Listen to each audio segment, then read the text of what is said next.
福建省厦门市是中国东南沿海重要的中心城市，也是最早对外开放的4个经济特区之一。随着中国经济不断的下滑，厦门经济也出现萧条。这是一名美容店老板真实的遭遇。给你们看看我曾经辉煌的样子。去年我还有几百万的资产，拥有2个美容院、1个酒店、2套房子、2辆车。然后3年的疫情，再加上今年又被人算计，被骗了几百万，我变得一无所有，负债累累，连房子、车子还有最不值钱的面子都没有了。最近呢，我一直在努力的调整自己的状态，我不怕你们笑话，我现在兜里只剩下几十块钱。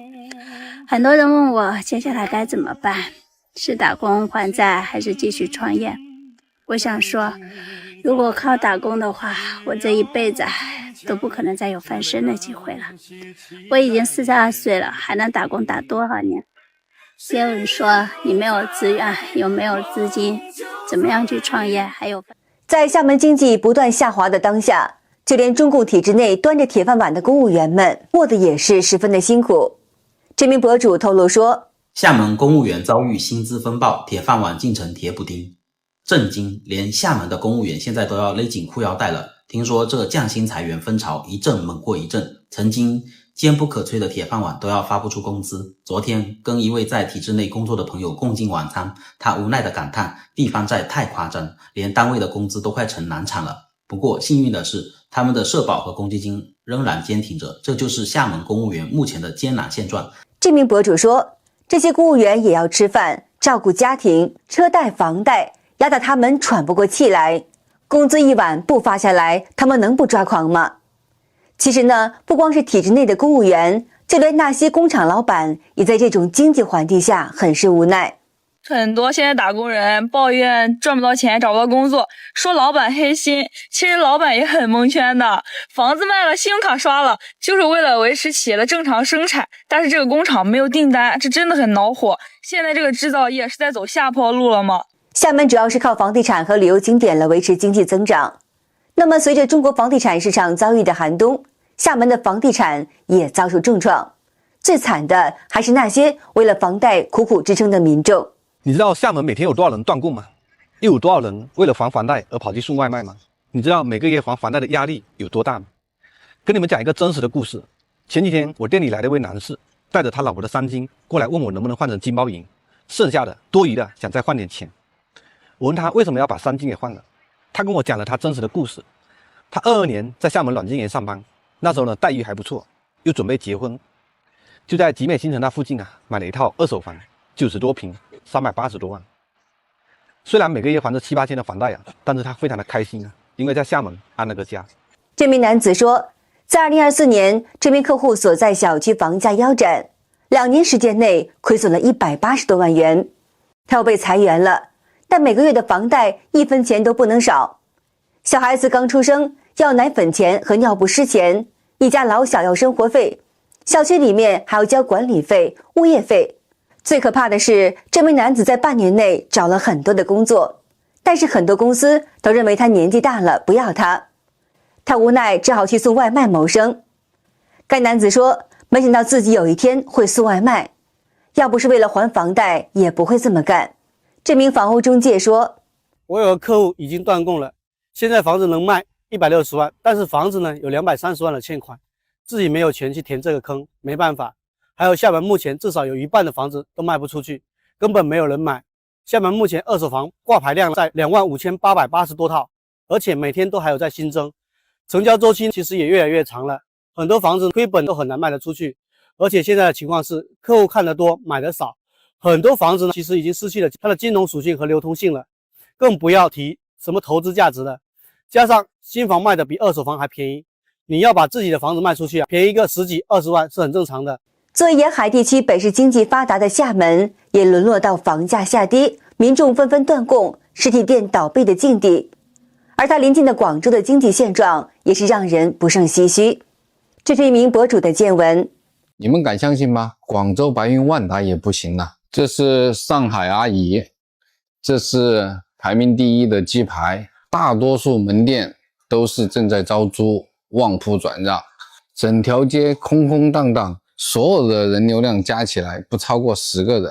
但今天来到这个地方，感觉真的彻底凉了。侯贵丁说，当时金街的铺子买下来几百万，但现在降租半价也租不出去，看来今年的生意是真的不好做了。打了电话给房东，他说以前可以租到13000、14000，但现在放到4000块钱也没有人租。人们口袋里的钱不断的减少，都在想着怎么省钱，就连出租车司机也为了客源而苦苦的挣扎。乘客真的也没有钱打车了呀，大部分人口袋里都没钱了呀。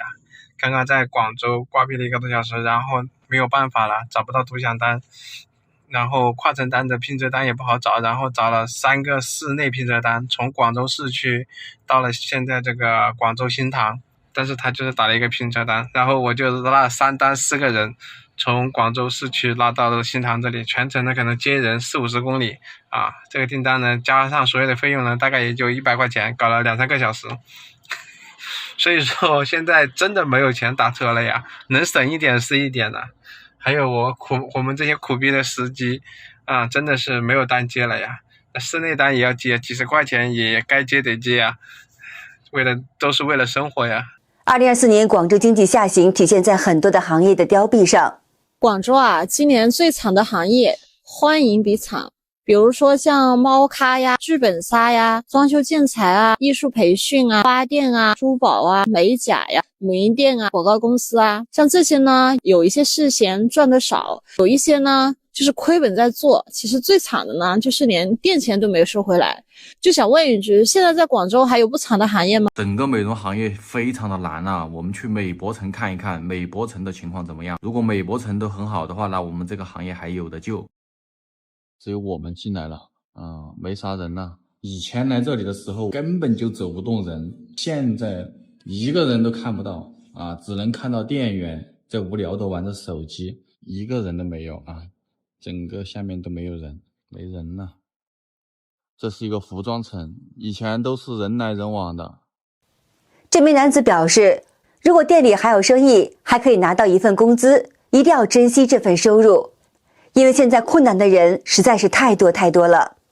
广州今年至少倒闭了2000家的化妆品工厂，现在呢，整个的实体企业已经进入到了无力经营的状态。有些呢看起来生意好的，也都是虚假的一个繁荣，没有什么利润，卷的真的是太厉害了。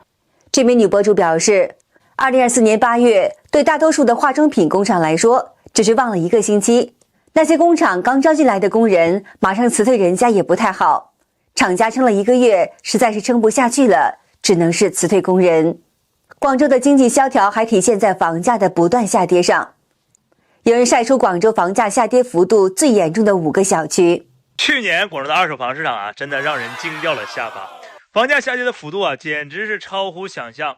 有这么5个小区啊，房价跳水那叫一个厉害。先来说说排名第5的黄埔中海玉城，2021年的时候呢，房价呀还能卖到每平米4万1，可如今呢，竟然只能卖到2万1了，这跌幅啊，直接达到了48%，简直不要太吓人了。第4名是番禺的亚运城，前2年它的均价都是在3万元左右，现在可好，1万5元啊就能成交了，跌幅高达50%。该博主表示，排在第3名的黄埔时代天运曾经卖到4万多元1平米，现在1万8一平米就随便挑，跌幅达到53%。曾经的高价仿佛成了一场梦。这第2名呢是实地常春藤，当年靠着炒作开业2中，房价一度炒到每平方米3万元，现在每平方米只要1万3，跌幅达到56%。第1名的是增城仙村1号，开盘时价格是1万7一平米，还是毛坯房，现在呢1平方米7000块都找不到人接盘，跌幅高达58%。该博主表示，这些业主们欲哭无泪，房价下跌，人们都在想办法止损。一夜之间，所有花都的房东都在疯狂的卖房子，就算把当时买房的首付全部亏掉也要卖。现在花都这个二手挂牌量，就光贝壳代销的二手房源都已经有11500套了，新房50个项目，还没有算法拍房和其他平原代销的房源。当下花都这个大环境，去哪里找那么多人买房子呢？我们以前的观念是啥？就是谁家的房子多，谁就是有钱人，对不对？现在观念变了。这名博主表示，特别是在2年前买到花都湖板块那些投资客，买的时候呢是将近3万块到3万5一平米，现在单价2万块出头，一套房子很容易亏损100万。北上板块西当时竞争有多激烈，现在降价就有多惨烈，单价也是从2万2、2万3直接降到1万5、1万6。关键是它还不好卖，像这种房子首付早就亏掉了。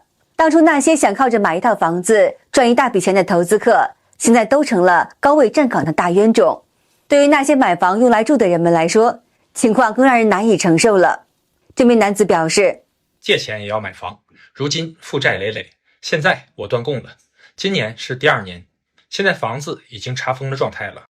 20年花了200万买的房子，给了60多万的首付，贷款140万，每个月月供8000出头，去年就已经断供了。那个时候我就惊讶地发现，我的贷款居然还有180万，我的钱到底给谁了呢？2年内我还还了整整19万，后面17万是利息。半年后我被银行起诉了，不光查封了我的房子，还冻结了我的银行卡，就连我微信里边的几块钱也冻结了。按揭、违约罚息、律师诉讼费、财产保全费等等，加起来10几万。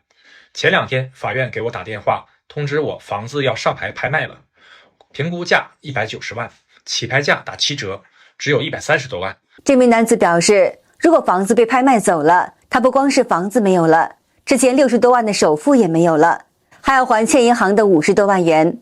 他仔细的算了一算，这2年亏损竟然高达100万元，这也是很多买房者断供后的一个缩影。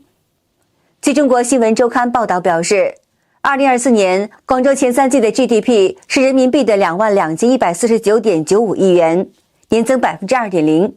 但是这一增速在中国10大 GDP 城市中竟然排名倒数第1，即使是在26座 GDP 上兆元的城市当中，也是排名倒数第2。